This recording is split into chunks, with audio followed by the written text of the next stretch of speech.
Ladies and gentlemen, welcome back for game number 2, where C9 versus FlyQuest is shaping up to be a battle after Cloud9 lost their second loss in the split and their second game in a row yesterday.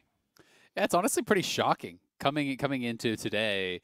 I was expecting completely for C9 to have a big bounce back game. It's like, oh, well, it was just, you know, Senna plus Wukong experimentation. Oh, it's just one bad game. Well, it's 2 losses in a row now. You know, memes aside, they haven't been looking as dominant over the last handful of games. More teams have become competitive with them. Obviously, they still look like the best team in the league overall, but this was not any weird draft. This was pretty standard C9 stuff. They just got outplayed at the end of the day. You know, they were able to get themselves into a situation where they were actually in an advantage early on, but Huni was able to come back into the game off of a great TP and really did take over the game from there. So, you know, a lot of credit to EG for playing it out well, but this is also concerning for Cloud9 because this is a kind of draft that FlyQuest could replicate, a lot of teams could replicate. It's not as though, you know, we saw something groundbreaking come out from EG. They just drafted pretty standard and played a good, solid game with scaling options.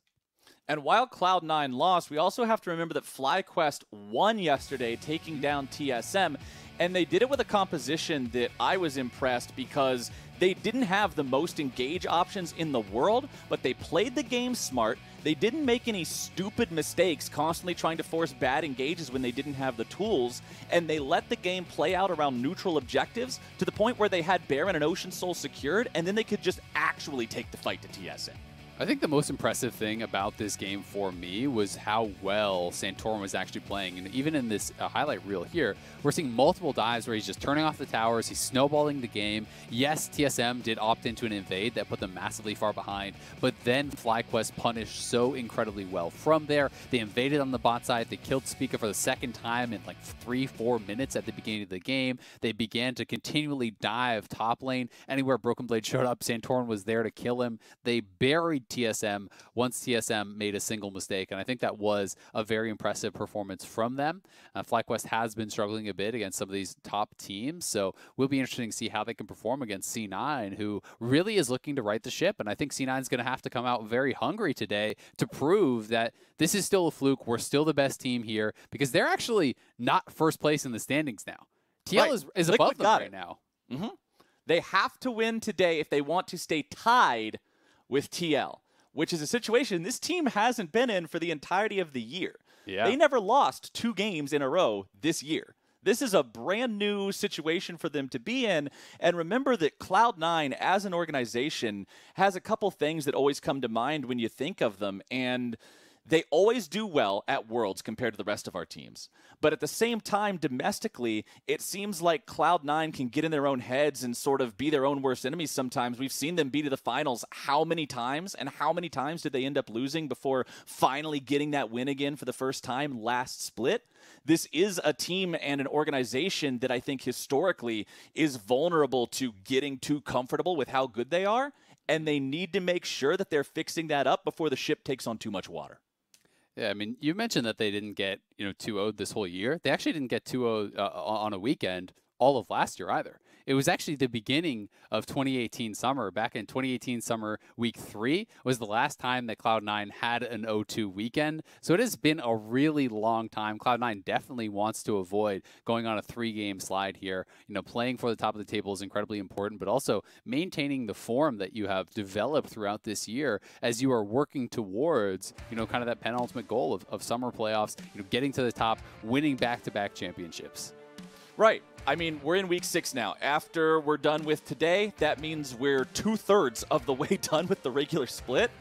You got 6 games left to play, and then it's time for playoffs. It's time for best of 5s. It's time to be in that tip-top shape for the biggest games of our region up until we get to international competition, right? So I think that while the sky is not falling, as the analysts were talking about earlier, Cloud9 definitely needs to make sure they're showing us that, hey, they got some ladders. They can hold it up. Don't worry. Everything's cool. Let's see if they can do it here. Volibear and Karma banned out by C9. FlyQuest taking Olaf and TF off the table.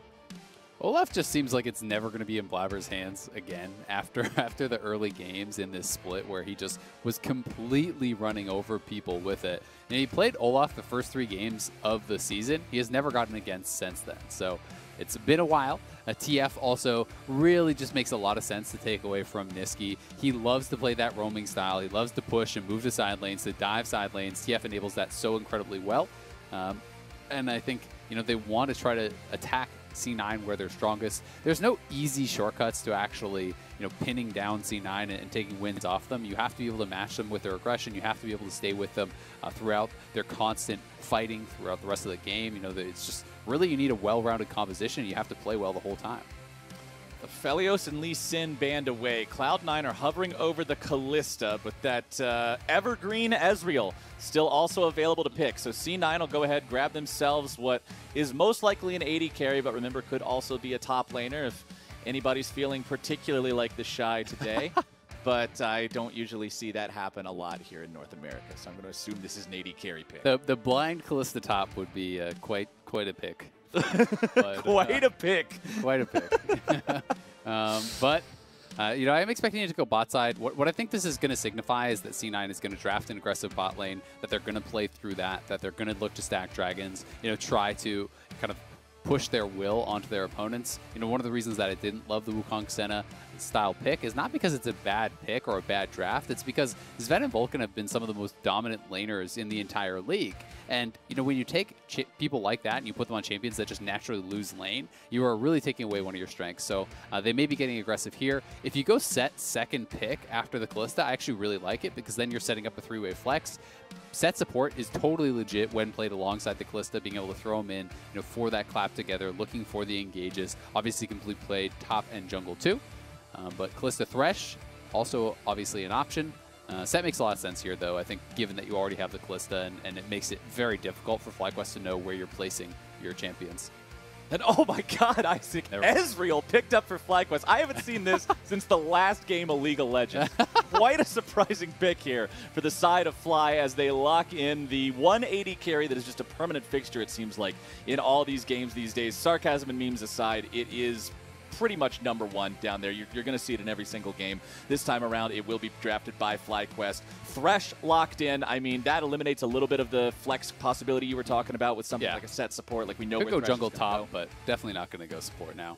And the Pantheon locked in for FlyQuest, which, remember, when we saw FlyQuest play against TSM, it was IgNar who played the Pantheon as support. Mm-hmm. He's actually 2-0 on it. He played it against CLG also. You know, didn't have, I think, as impressive of a showing in that game, but still did result in a victory. We are expecting it to go support.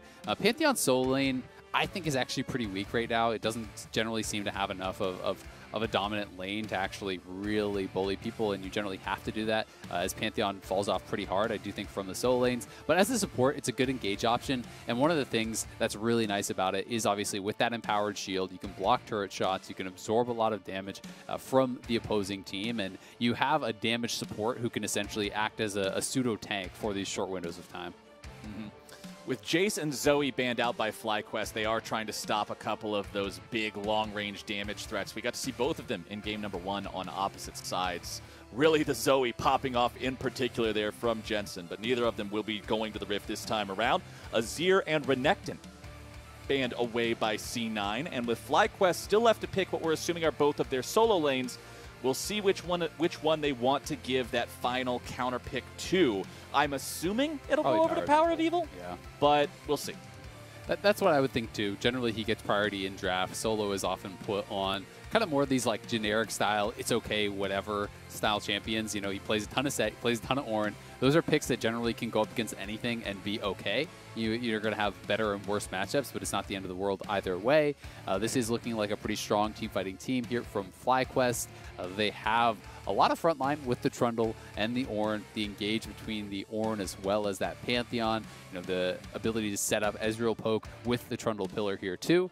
Kayle would be a nice split pushing option and something that can scale alongside this Ornn, but something you have to be worried about on this Kayle is the assistance of that Pantheon to the side lanes, because Ornn can threaten you with help. He does have pretty good damage, even just getting slowed down enough, you know, by something like the Trundle or ulted in by a support Pantheon can be enough to swing that matchup pretty heavily, but it will give them some team fighting power.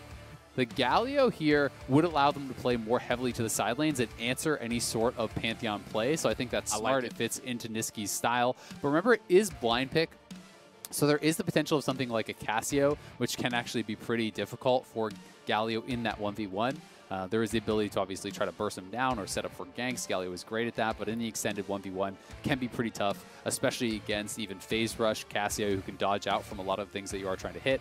I think Orianna can work in a similar way, not as dominant in that straight up 1v1, but obviously, you know, a strong team fighter and likely going to play phase rush. We'll see if he decides to go cleanse or not, because there is a ton of CC between the Galio taunt, the Thresh hook. We'll find out if PowerOfEvil feels safe enough to go for the teleport. I really like the Galio here, not just to protect those side lanes, but it also makes for just a wonderful team fighting mechanism as well. If you're able to toss Thresh in there like a bowling ball with the Kalista ulti, or even if he takes his own hook into the middle of the fight, instantly can be followed up there with the Galio for the heroic entrance to make sure that they've got quite a wombo there with their combo. At the same time, FlyQuest making sure that they have the Ornn and then the Orianna to follow up means plenty of AoE CC damage potential there from that side as well. So I've said it plenty of times before here on an LCS broadcast. My favorite kinds of games are the ones where both teams have different engage options, so they both have the chance to say, hey, here's where we're going to fight, here's how we will take control of the game, and it'll come down to who does it better. It's exciting to watch those kind of games, right? You know, it's clear win conditions, it's ways for both sides to succeed, and you have to see, as you say, who can execute. And really, at the end of the day, to beat Cloud9, you have to be able to execute on a really high level. I'm so interested to see how this Pantheon Ezreal lane is going to play out. It feels like the Pantheon isn't going to really contribute a lot in that 2v2, to be honest with you. It does have good gank assist, but it's something where you can get away with a weaker laner because it's paired with the Ezreal. The question is, can you get away with a weaker laner against Zven and Vulcan playing Thresh Kalista? Because that is one of the most high kill potential lanes, and the Pantheon is definitely susceptible too. You know, if you get hooked in as that Pantheon, you can get those spears stacked up, you can go down, and will they give up too much on that bottom side? Too many dragons on that bottom side is really my big question.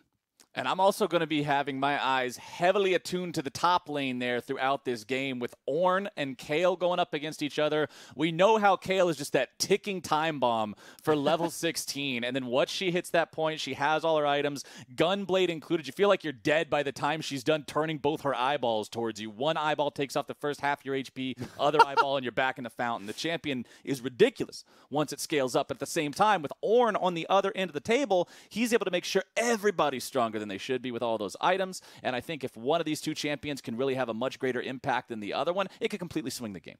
It really can, and I do think it's potentially a pretty good game for the Kayle because there's multiple frontliners to hit. One of the things that Kayle really struggles against is, well, two things. There's CC and long range, because Kayle is still short range. You know, it doesn't have a lot of mobility. It's not like a Kassadin where you hit 16 and you're just everywhere and instantly killing everyone. You still need to get access, and even during that ultimate, you know, even at rank 3, yes, you have some time to auto-attack, but you can be CC'd during it and locked up, and then you are very squishy, right? So you need to have that space created for you, but I think with the Galio and the Thresh, you're creating that space, and you're allowing the Kayle to have some good targets to actually free fire on with that Trundle and the Ornn. So it could be a pretty successful game, but there is opportunities to punish this Kayle, especially in the early stages, and even throughout the game in the side lane. You know, Ornn +1 can definitely kill off a Kayle. Let's see if FlyQuest can keep the defeat train going here for Cloud9 and put them in a world where I don't think anybody would have expected at 0-3 in their past 3 games. FlyQuest has been having their own share of struggles, particularly last week, but bouncing back the way they did against TSM yesterday. I do think this team has what it takes if they're really on their mark to make Cloud9 work for it and give us a close game here. And I'm interested to see, you know, can they look good against Cloud9 if they don't get that monumental advantage? Because they look great against TSM, don't get me wrong, but they did create such a big advantage off of that failed invade and then the follow-up kill at the blue buff. It felt like the game was decided against TSM in the first 5 minutes. And then they did great to snowball the game and to really not make any errors. But can you create that sort of lead on your own, right? Because we're not having any sort of fireworks early on yet in this game, and I want to see how proactive they can be. Can they match the pace of Cloud9? Because I do think that is something that FlyQuest has struggled with at times. They're more of a passive team, and if you allow Cloud9 to impose their will upon you, to be invading and being the one setting the pace of the game throughout, it likely is not going to go well. C9 getting a ward down early on the red buff of FlyQuest, seeing that it's still there. They know that Trundle didn't start at red buff. They know that he's going to be heading towards that top side of the map, and considering Blabber's Sett will be doing the same, they might get into a bit of a scrap there around the top side, or potentially around that top side Scuttle Crab. Taking inventory of everything here, you can see that it's 3 teleports on the side of FlyQuest. PowerOfEvil going for the teleport as opposed to the cleanse you were talking about. We'll see if he wants to go with that summoner spell, if he has that much respect for the CC. He thinks he can get away without it. Zven going for a heal in the bottom lane there on the AD carry role, so going to have more combat power, but not having the same map presence as WildTurtle will here with this TP. And remember, the WildTurtle is currently on 1,499 career kills. That's a lot. The first kill that Turtle gets this game will be his 1,500th kill. And that's pretty damn impressive. That's a lot of bodies in the dirt there for Mr. Turtle. I mean, he has had a really, really good career, and it has spanned so many teams now. You know, obviously most known for his time, I think, back on TSM, but he's been with FlyQuest quite a long time now.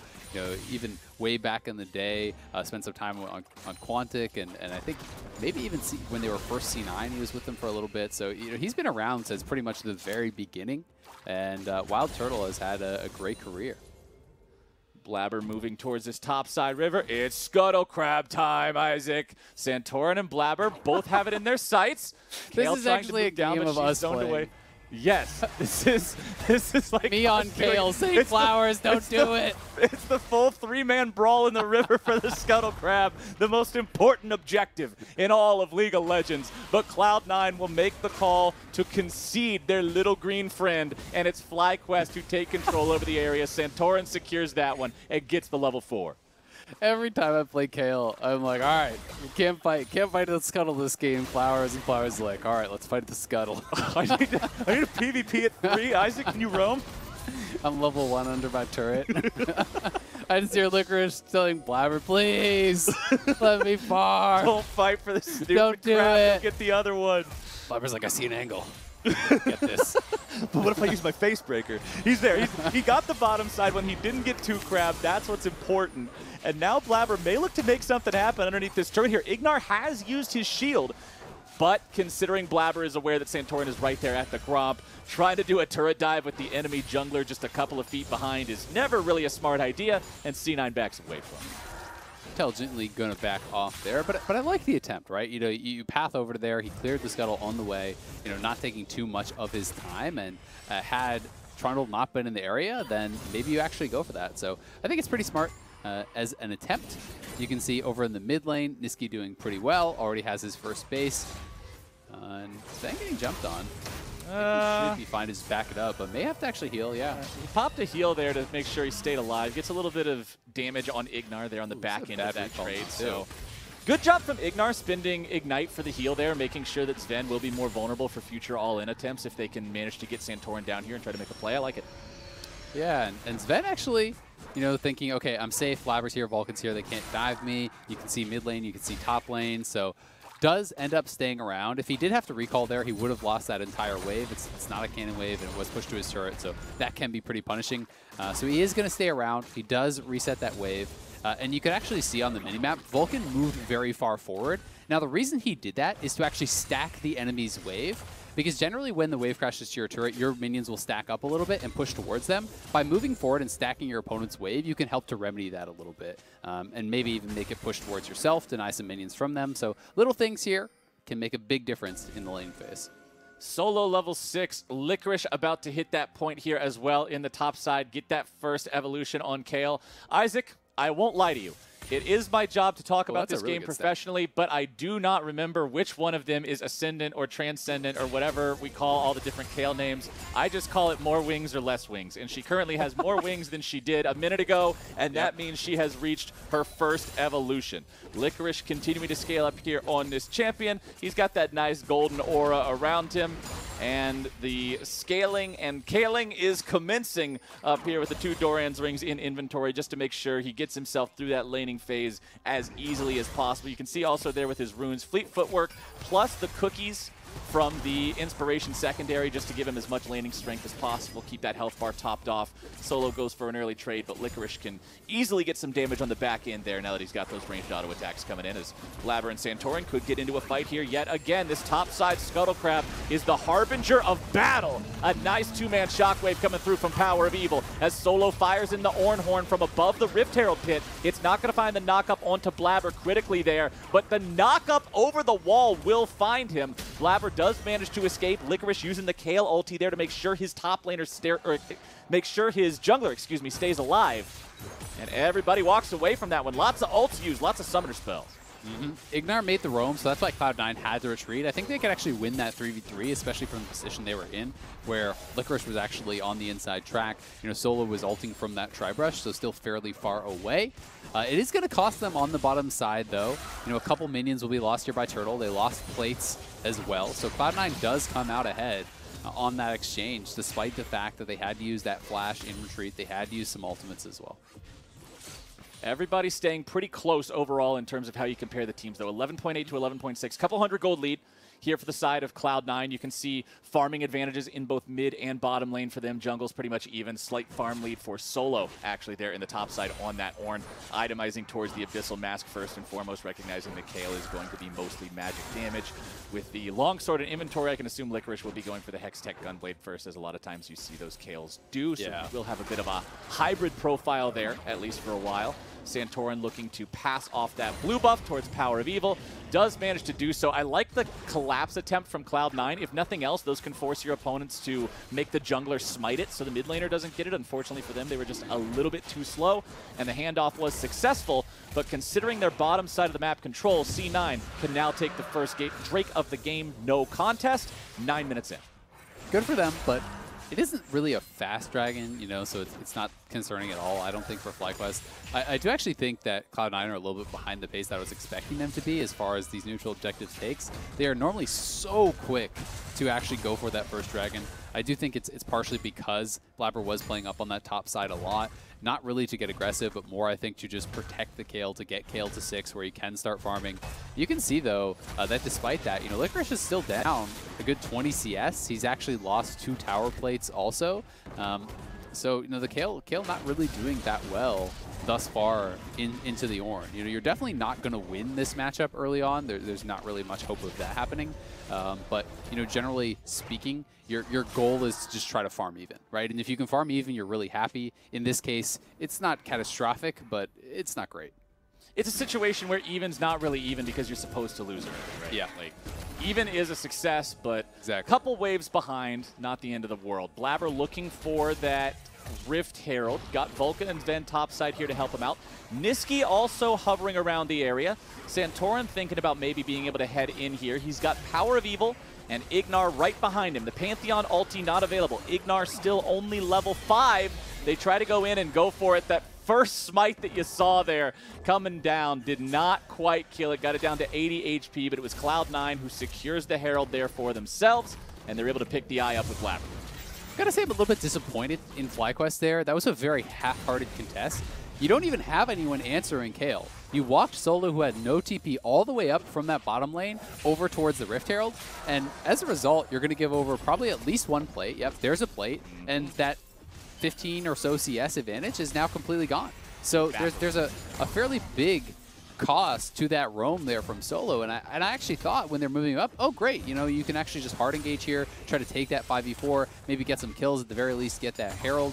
Instead, they took the very passive approach, and Solo is going to be punished for that roam as a result. So Cloud9 went out on both sides. You get farm and gold on the bottom side. You get that Rift Herald on the top side. The turret's now low enough that you can actually just drop Herald and even donate that gold over to Licorice to put him way ahead, which is what they're going to do. There he goes. You know, this series of events is actually very bad for FlyQuest and puts kind of the early stages of the game from Kayle from, like, not great to really, really good. Level 9 on the Kayle. Needs 2 more to hit that next big break point. Solo getting himself away as Licorice tears down the turret with the help of Shelly. Shelly will not be able to get a second headbutt off on the tier 2 there. Barely makes it past the ruins of the tier 1 before Solo's able to bonk her one in the eyeball and take her off the rift here yet again. 2 minutes until the next Drake spawns, but Cloud9 building a nice lead for themselves here, 1,500 gold up in the early game. And remember, ladies and gentlemen watching at home, this is not like a situation what we saw last game with 100 Thieves versus Team Liquid, where they have to make sure they commit absolutely no mistakes throughout the game because of the fact that their composition is at an inherent disadvantage if they do. C9 does have frontline. They do have some engage here, so we'll see if they can continue building these leads up against FlyQuest. But Fly do now have that Pantheon ulti, so can they get the angle? Can they find the opportunity to collapse and punish C9 as they continue to push forward here in the top side? Probably not with how they're actually playing. You know, Blabber is already here. They're going to engage. Vulcan with the flash into the flay, as now Blabber is bringing IgNar back into the rest of the team, and Nisqy has joined. He comes over with the taunt, a nice shockwave onto a couple Cloud9 players, but it will not matter. It's C9 getting the first blood, and first blood for the AD carry. Feels oh so good. Yeah, that is great for Cloud9. They're even going to be able to continue pressuring this turret here. PowerOfEvil's around, so they got to be careful. Blabber has no flash. He might just be dead. Yep. Blabber tries to get out, but it will not work. And there we go. Sound the horn. WildTurtle 1,500 regular season kills with a mystic shot into Mr. Uwu Ears himself. Sett is out of there, and Turtle's holding the trophy. Congratulations, Turtle. One of the longest careers in the LCS, has had an incredible amount of success, and back here again, subbed in with FlyQuest, looking good. Grabs the 1,500th kill. You love to see it. You love to see these longtime LCS veterans hit those marks like that. Maybe it'll be enough to give Turtle that power spike that he needs to continue through this game and carry one for FlyQuest here against Cloud9, who are still 1,500 gold ahead. Drake is just about to spawn. You can see some critical item breakpoints being hit across the board.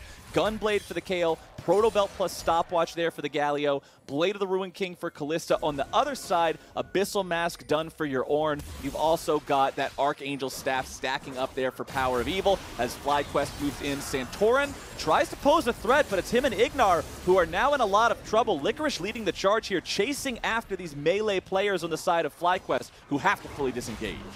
IgNar and Santorin are just not a very threatening duo when there's multiple Cloud9 guys around. Both their carries, Turtle and PowerOfEvil, were actually in the mid lane. So when you see Ezreal and Orianna, you really don't care about anyone else walking up as that C9 squad. So as IgNar and them showed up, and Nisqy looking for a kill on Turtle. You might just find it, man. WildTurtle caught out, slapped down. Nisqy with an easy solo kill. This came out of nowhere. TP'd in, it looks like. Had the home guards very likely. Just zoomed in with the ghost from Spellbook. Hits him with the penguin dab. 1,500 kills, but takes him down just as easy. Nisqy's one of our top BMers in the league. Top penguin dabbers. Yeah, ever since we added the ability for players to use the emojis above their heads in the game, I feel like I've seen more of them out of Nisqy than anybody else. Which, I mean, that fits the bill to me for Nisqy, because Nisqy's one of the few pro players who, whenever I've been streaming in the past, he will come into my chat and say, I don't know how the hell you play this stupid Skarner for every game, bro. I'd be so bored. He just shows up to BM and then goes on his way. He's like a mystical sage that has to drop by to lend you his penguin dabs and his Skarner wisdom, and then he's off to smash some more lanes and win some more games. Yeah, Cloud9 in general seem to be pretty big fans of the emotes. Zven loves the thumbs up, I would say. That seems to be just let his them most know. popular. Just hit him with the thumbs up. Cloud9 and being meme lords, man. It's just part of the brand here for this squad as they continue building the lead this game. Up to 3,000 gold, 2 Drakes, 2 turrets. Every single metric you want to measure this one by, man, it's all coming up. C9, FlyQuest trying to keep themselves in this game. They got a CS lead there in the mid lane, so PowerOfEvil's going to try to find some big clutch shockwave here in one of these fights for them. Maybe wombo combo that there with an Ornn ulti, but they're going to need it if they don't stop this bleeding here soon. They have great scaling, so they can still win a team fight, of course. We'll see if they can catch out Vulcan here, but Glasgow there, so he should be fine. So they're not out of the game by any means, but this is kind of what I was worried about with FlyQuest coming into this game, is they sometimes lack that killer instinct, for lack of a better term. They don't always go for those super aggressive plays. I think the Ornn roam for the last Rift Trail was a great example where they weren't willing to commit to the fight, instead backed off and lost on both sides. They may be able to grab this one. Looks like they will, but I think C9 doesn't really care because they're actually getting a turn on the bottom side. Oh, Cloud9 trying to fight this one, though. Here comes your Nisqy entrance. Ladies and gentlemen, the Galio has landed. Zven grabs the kill onto Santorin, and the Kayle ulti keeps Nisqy alive as FlyQuest is torn into pieces. Zven is picking up so much money here in this game. Triple kill for the Kalista. He has all of these guys' heads on a different spear, just racking these kills up. And Cloud9 will wipe that fight out.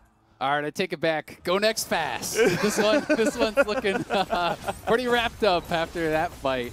FlyQuest had what was, pretty much a guaranteed Rift Herald there, but I think they wanted more because they know it's like the average value of Rift Herald is, say, half a turret, or maybe a little bit more, 2/3 of a turret, whatever. They were losing their turret on the bottom side, and if they committed to that, it didn't actually base and stop Licorice, they might have lost an entire turret. So I think they were worried about that and wanted to get more. So as a result, they looked to actually engage. They saw Blabber moving over. They do land the Shockwave, but it basically just breaks the Galio's passive, and Blabber just uses that as a way in. He's like, Shockwave me towards you? Great, now I'm in range, let's fight. Goes on in. Licorice was so quick on that TP. Credit to him, because if he was a split second slower, I think Nisqy actually would have died. Nisqy even had a spellbook barrier and barely survived until Licorice arrived for the heal, for the ultimate coming through, keeps them up, and allowing Zven to just run rampant throughout that team fight and completely wipe FlyQuest off the map. And you can see that in that last team fight, it was actually PowerOfEvil who did the most damage out of any individual champion in the game. The problem is, all of the rest of his team put together didn't do as much damage as he did.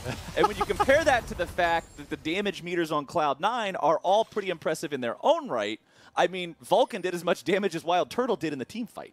So this just means that when you look at it holistically, I don't think there's any way that FlyQuest are going to match up to Cloud9 in the current state of the game. 6,000 gold lead, 30 seconds until this Drake spawns. FlyQuest can still give up this one, but that does put them on that ever-dangerous soul point of giving up an Ocean Soul if they let even one more go afterwards. I think they have to give this one up unless you can find a pick prior to it. I just think you have no chance of winning right now, so you need to try to get some more item completions coming through. When you're looking across, there's just so much more strength on the side of Cloud9. They're going to move forward, take this turret. They have a lot of vision already in the jungle. They'll then retreat back towards the dragon. The reason they're trying to control the space is to stop any vision coming through, and Santorin in trouble. Oh no, Santorin! Trundle can be pretty tanky, but when you're in the middle of 5 dudes just slobber knocking you, you're not going to get away from any of that. Not with a Cinderhulk and a Ruby Crystal in inventory. This Trundle is just not tanky enough to survive. And with the enemy jungler out of the picture, Blabber is free to just go in, secure this Drake here for Cloud9. They'll send Vulcan and the rest of the squad over to help him out because there's not anything else to push for, Isaac. The problem is, look at what turrets are left to take nearby. It's not like there's anything else to meaningfully work for right now. Tier 1 down in both mid lane and bottom lane. Tier 2 even gone in bottom lane. Cloud9 now 7,000 gold ahead. They're on soul point, and we are just now cresting 20 minutes. They are looking really good so far this game, and pressuring up in this top side. You can see multiple members roaming up, but likely Solo should just be able to walk it out here. IgNar has been largely very ineffective this game on the Pantheon, and now going to face check, could be in trouble.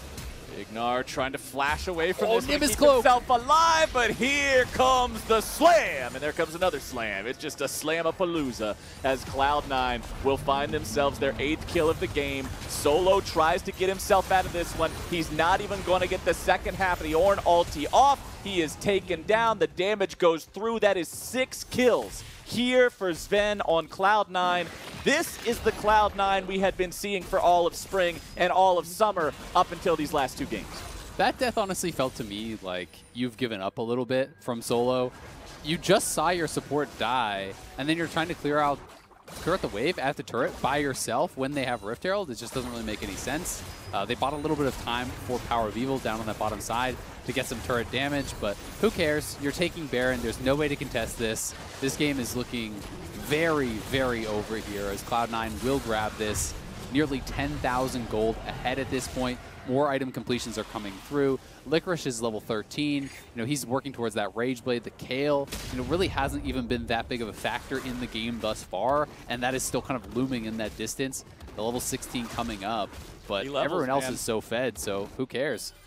3 levels to go, and then even if you take down that monstrous Kayle, you've got 6-0 and 2 Zven with Blade of the Ruined King, Runaan's Hurricane, and working on his 3rd completed item right now, currently sitting on a maximum bounty already of plus 700 extra gold. And let's not forget about Nisqy either. This Galio is nothing to joke around with this game, having some big ultis, having a lot of presence in the fights, being saved by Licorice when necessary. We remember the solo kill he got onto Turtle earlier. He's been having a big role here too, and honestly, Cloud9 seems back in the form that we expect him to be.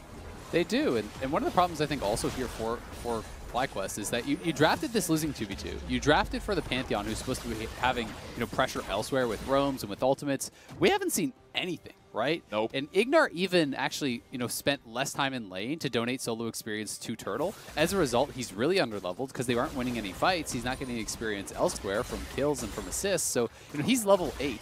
Great. Are you going to ult in on the level 14 Licorice or Galio now when you're level 8, right? Like, he's 3 levels behind the second lowest person, which is the support on the other team. Right. Now Vulcan finds the hook onto Santorin, who goes into the stopwatch to stay alive after losing half of his HP.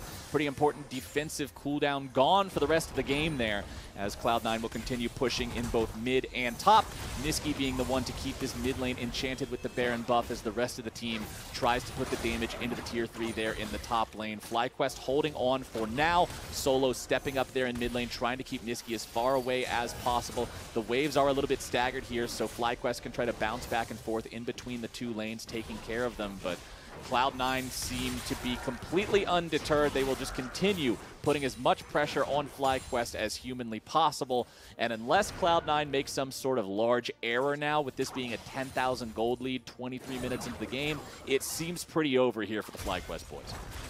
Yeah, it would probably have to be a series of errors, honestly. You know, I don't even think that like one teamfight loss is enough unless it's like 5-0 and into Baron, into something else, because 1 minute on Seoul, they're going to push in here pretty uncontested. They likely will be able to defend this mid lane inhibitor because Kayle's still on the top side and there's multiple extra members coming here from FlyQuest. But as you send too many members mid, then the side lanes get pressured, and now Cloud9 can move forward and secure this mid lane inhibitor here. After this pressure, they know that FlyQuest hasn't been out on the map for a really long time, so there's no vision whatsoever over by that dragon either, which means FlyQuest is going to have such a hard time making their way over to even have a chance at stopping the Soul. You say there's no vision whatsoever by this dragon. There's no vision whatsoever ever. They have a if you look at the 2 wards, they're keeping a nice eye on those 2 rocks inside their base. They've got vision on those rocks forever.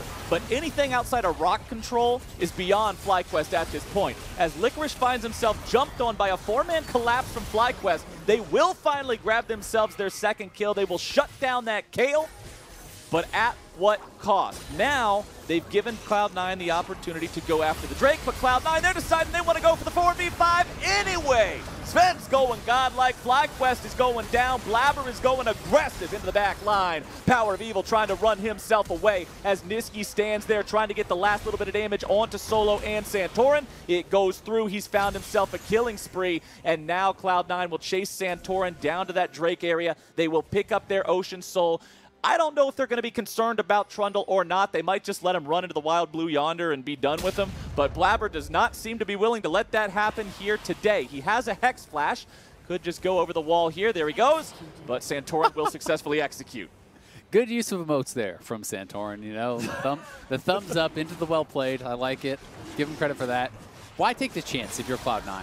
You don't know if he has smite or not because you're not going to track both charges. It's such a tiny chance that he's actually able to steal it, but Blabber chasing him out, letting Zven solo that dragon means there's no opportunity whatsoever for Santorin to ever steal that. You now have Soul, you're 10k up, you are running over the map. Licorice is on 3 items, closing in on that 16 for Kayle, and really, there are just way too many strengths in Cloud9's team right now. You know, you have Zven on double lifesteal. He just finished his Bloodthirster. He had many thousands of gold to spend, even bought the Aegis on top. So it's going to be really difficult to take him down if you focus everything and pick off Zven somehow. You still have to deal with Licorice and Nisqy, who are ridiculously strong. I just don't think FlyQuest really has a way to answer at all. Cloud9, if this team truly is back at the top of their game, you would expect them to probably finish the game here on the next push. They've been known for finishing games out around 30 minutes, if not before. So you can see with all of them grouped up there, pushing towards that top side, looking at that second inhibitor here of this game. That's probably what they're going for. Blabber with the Hex flash over the wall won't find the opportunity to grab anybody with the ulti, but Cloud9 still continues their push up as Licorice stays separated from the other team, just escorting those super minions in, and importantly, picking up some solo EXP to continue scaling towards 16, but Blabber's deciding it's time to go for the fight. Now it's Nisqy in the back line, looking to find the big taunt onto everybody here in FlyQuest. PowerOfEvil's already gone. Solo tries to tank up there, but he won't be tanking anything that matters. Cloud9, they found the enemy mid laner, and now they're going for the end of the game. Nexus turret number 1. There's your target, and it will not stand for too much longer. FlyQuest, you can either make your defense right here or wait in the fountain for it to end. Either way, outcome will be the same. Solo's going to drop. Turtle stuck in the fountain. Santorin stuck right there beside him. Nisqy goes up in the air, gives him an angry bumblebee just because why not? Cloud9 look good after this game in a 27-minute win. Cloud9 fans going to breathe a collective sigh of relief after that one. The losing streak is over for now. They have a really strong game here against FlyQuest, and I think that is one that felt more like classic C9. I will say I'm a little bit disappointed with how FlyQuest played. It felt like they were too hesitant. You know, drafting some aggressive forms of engage, like this Pantheon support. You need to be willing to play to your comp. If you want to just sit back and AFK it up, why play that at all, right? Why not play more of a laning option that can allow the Ezreal to kind of stay more even in that laning 2v2, because that was a lot of the issue, and you give Galio over to Nisqy, he's going to be able to work very well with Blabber. We saw that duo working out many, many times throughout the game, and they even had the late game insurance of Licorice, which honestly they didn't really even need. So this is just a solid game overall from Cloud9. Yep, we've praised Cloud9 for their team play plenty of times in the past, particularly this year with their dominance in spring and their really strong performance here in summer as well. And this game seemed to just be another really good example of that. But now we're going to take a break, and on the other side, we will hear from the winning team in our Verizon post-game interview. You don't want to miss it. Your Honda MVP! Dreams aren't achieved overnight. They take passion. I just missed the world, right? Dedication.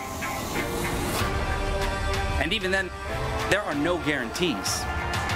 But for the LCS, that's the power of dreams. Too bad! It means you never give up. It means you always play again. Honda, proud automotive partner of the LCS.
Welcome back to the State Farm Analyst Desk after Cloud9 comes back into form, I might say, with a victory there.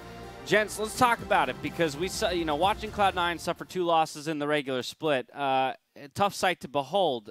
And we were kind of waffling on whether or not there was actually any cause for concern. How do you feel about their resurgence here today?